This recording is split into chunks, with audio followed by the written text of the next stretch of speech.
సుప్రీంకోర్టులో వేసిన పిటిషన్ రేపు విచారణకు రానుంది. ఏసీబీ నమోదు చేసిన కేసును కొట్టివేయాలంటూ కేటీఆర్ వేసిన క్వాష్ పిటిషన్ను హైకోర్టు కొట్టివేసిన నేపథ్యంలో ఆయన సుప్రీంకోర్టుకు వెళ్లారు. హైకోర్టు ఇచ్చిన ఉత్తర్వులను సవాల్ చేస్తూ సుప్రీంకోర్టులో ఎస్ఎల్పీ వేశారు. కేటీఆర్ పిటిషన్పై జస్టిస్ బెలా ఎం త్రివేది, జస్టిస్ ప్రసన్న వర్లే ధర్మాసనం విచారణ జరపనుంది. రేపు 37వ నెంబర్గా కేటీఆర్ కేసు సుప్రీంకోర్టులో లిస్ట్ అయింది. అయితే కేటీఆర్ సుప్రీంకోర్టుకు వెళ్లక ముందే తెలంగాణ ప్రభుత్వం సుప్రీంకోర్టును ఆశ్రయించింది. ఈ కేసులో ముందుగానే ప్రభుత్వం, ఏసీబీలు కేవియట్ పిటిషన్ దాఖలు చేశాయి. హైకోర్టు తీర్పుపై కేటీఆర్ ఒకవేళ పిటిషన్ వేస్తే తమ వాదనలు వినాలని ప్రభుత్వం అందులో కోరింది.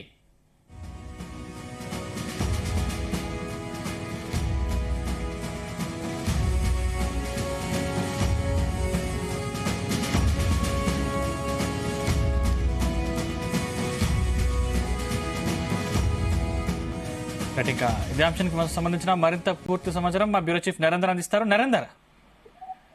సందీప్, ఫార్ములా ఈ కార్ రేస్ లో మనం హైకోర్టులో చూసాం. కాన్స్టిట్యూషన్ ని నిరాకరించిన నేపథ్యంలో ఆనాడు సరిగ్గా వారం క్రితం ఈ నెల 8వ తేదీ నాడు సుప్రీంకోర్టును తలుపు తట్టారు. అక్కడ స్పెషల్ లీవ్ పిటిషన్ ని బీఆర్ఎస్ వర్కింగ్ ప్రెసిడెంట్ కేటీఆర్ వేశారు. తన అడ్వకేట్స్ తో కలిసి ఆయనే కేవలం అడ్వకేట్స్ మాత్రమే వెళ్ళి అత్యవసరంగా ఆయనే దాన్ని మూవ్ చేయమని కూడా చెప్పే ప్రయత్నం చేశారు. కానీ ఆ రోజు సుప్రీంకోర్టు నిరాకరించింది. ఇప్పటికిప్పుడు అత్యవసరంగా విచారించాల్సిన అవసరం లేదని అక్కడ ధర్మాసనం తేల్చి చెప్పిన నేపథ్యంలో మళ్ళీ రేపటికి అంటే జనవరి 15వ తేదీకి ఇది ముందుకు సాగినటువంటి పరిస్థితి ఉంది. అంటే ఈ క్వాష్ పిటిషన్ అంశంలో పెద్ద ఎత్తున ఆ రోజు ఒక పక్క ఏసీబీ విచారణ కొనసాగించింది. ఆ రోజు మార్నింగ్ ఏసీబీ ఆఫీస్ కి వెళ్ళడం జరిగింది. అక్కడ అరెస్ట్ చేస్తారన్న ఒక ప్రచారం పెద్ద ఎత్తున జరిగింది.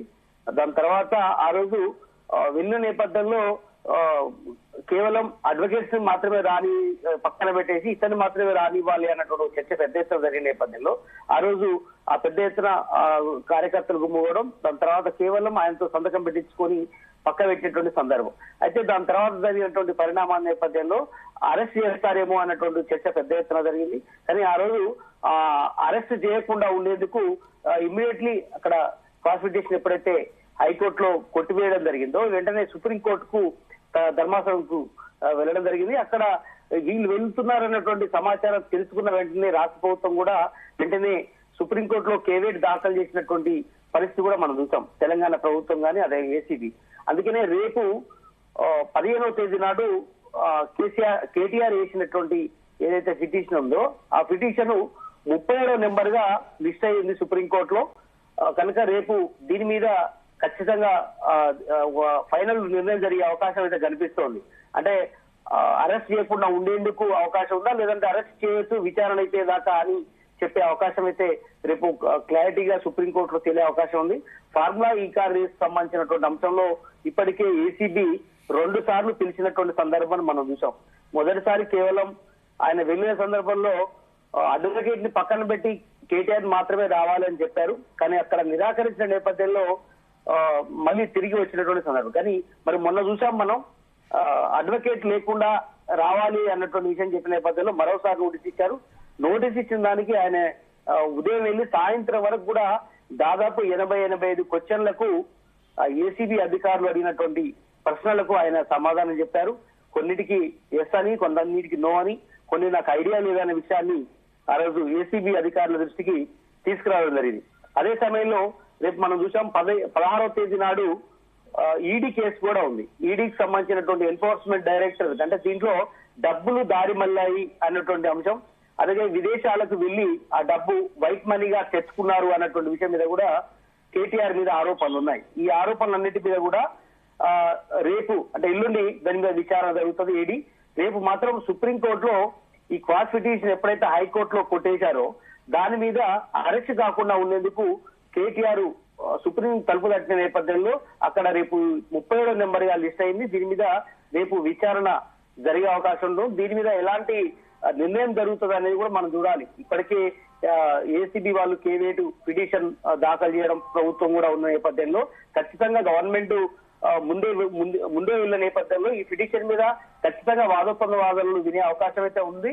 ఖచ్చితంగా గవర్నమెంట్ వచ్చిన విన్న తర్వాతనే కేటీఆర్ అడ్వకేట్స్ వేసినటువంటి ఏదైతే ఉందో ఆ పిటిషన్ మీద ఖచ్చితంగా విచారణ వీళ్ళకు అవకాశం ఉంటుంది. ఇప్పటికే ఈ పిటిషన్ మీద జస్టిస్ బేలా ఎం త్రివేది, జస్టిస్ ప్రసన్న వర్లే ధర్మాసనం విచారణ జరపనుంది. ఇది చాలా సీరియస్ గా రాష్ట్ర ప్రభుత్వం తీసుకుంటుంది, ఏసీబీ తీసుకుంటుంది. అదే సమయంలో రేపు 16వ తేదీ నాడు ఈడీ కేసు ఉంది. మొత్తానికి బీఆర్ఎస్ వర్కింగ్ ప్రెసిడెంట్ కేటీఆర్ ని ఎలాగలా అరెస్ట్ చేయాలన్నటువంటి ఆలోచన చేస్తున్నారంటూ బీఆర్ఎస్ కొంత ఆందోళన వ్యక్తపరుస్తోంది. మనం చూసాం ఏసీబీ విచారణ అనంతరం కూడా తెలంగాణ భవన్ కు వచ్చినటువంటి ఆయన్ను పెద్ద ఎత్తున మంగళహారతులతో లోపలికి స్వాగతించడం, తన ఇంట్లో కూడా తల్లి, భార్య కావచ్చు, కవిత కావచ్చు, వీళ్ళందరూ కూడా ఆయనకు స్వాగతం పలికారు. ఖచ్చితంగా ఇది మాకు విజయమే అన్నటువంటి విషయం కూడా ఆయన చెప్పారు. కానీ ఇది పూర్తిగా ఇది కాంగ్రెస్ పార్టీ చెప్పింది, ఇది కేవలం తాత్కాలిక ఉపశమనమే. సుప్రీంకోర్టులో కానీ దాని తర్వాత పూర్తిస్థాయి ఏసీబీ విచారణ, ఈడీ విచారణ ఎదుర్కొన్న తర్వాత అప్పుడు తెలుస్తుందంటూ కూడా వాళ్ళు చెప్పినటువంటి సందర్భం అయితే ఉంది. కానీ ఏదైనప్పుడు కూడా ఏసీబీ కానీ గవర్నమెంట్ వేసినటువంటి కేవేట్ పిటిషన్ కానీ ఈయన వేసినటువంటి కేటీఆర్ వేసినటువంటి ఈ క్వాష్ పిటిషన్ మీద ముందుకు వెళ్లిన నేపథ్యంలో చాలా ఖచ్చితంగా హైకోర్టు ఇక్కడ కొట్టివేసిన నేపథ్యంలో ఖచ్చితంగా సుప్రీంకోర్టు దీని మీద ఎలాంటి విచారణ చేస్తుంది, దీని మీద ఎలాంటి నిర్ణయం ప్రకటిస్తుంది అనేది ఇప్పుడు ప్రశ్నగా మారింది. Sandeep, right, thank you Narender.